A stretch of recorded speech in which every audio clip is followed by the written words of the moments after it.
Europe 1. La France bouge, la saga. 1er janvier 2002, adieu les francs, bonjour l'euro. 20 ans déjà, mais la monnaie commune européenne ne s'est pas faite en un jour. Tout commence après la Seconde Guerre mondiale. 6 pays européens s'unissent. L'idée, faire face aux géants russes et américains en créant une nouvelle puissance, l'Europe. Union politique et économique, mais aussi monétaire. Pour cela, il faut créer une monnaie commune à tous les pays membres de l'Europe. Cela se concrétise en 1993 avec le traité de Maastricht. Et ce n'est qu'en 1995 que le nom euro est choisi. Un an plus tard, on ne sait toujours pas à quoi vont ressembler les pièces et les billets. Alors un concours est organisé. Plus de 1200 dessins sont réalisés. En 1998, la Banque Centrale Européenne est créée. Tout s'accélère. En 1999, les prix commencent à être affichés en francs et en euros.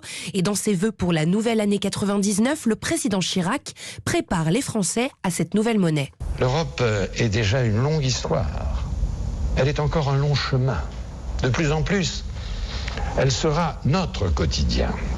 La création de l'euro ouvre une ère nouvelle. Le Premier ministre de l'époque, Lionel Jospin, passe à la vitesse supérieure. Il faut que les Français utilisent cette nouvelle monnaie en même temps que les francs pour s'y habituer. Les banques et les distributeurs sont équipés et les commerçants se préparent.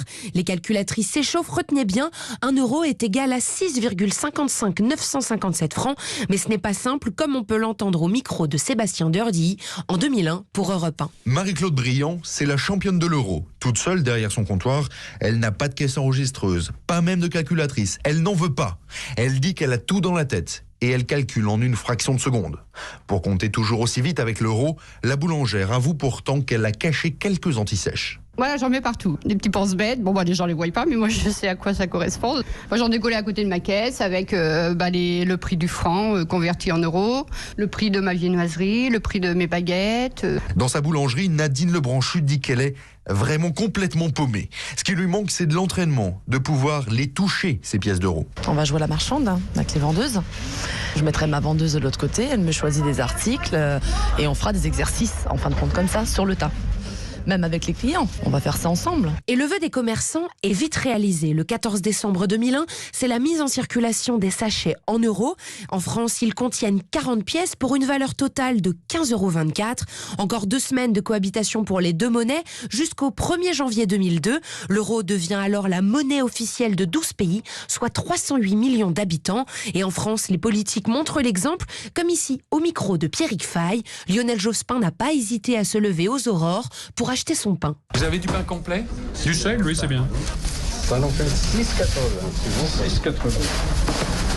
J'ai récupéré un billet de 5 tout à l'heure, donc je dois pouvoir m'en tirer. Alors, voilà, 7. Vous me rendez 20 centimes en euros, si vous les avez. Ah non, c'est ça. Ah non, oui, c'est pas ça. Oui, bien sûr, oui, évidemment, je suis bête, moi, je réfléchis pas. C'est 1,04. C'est ça.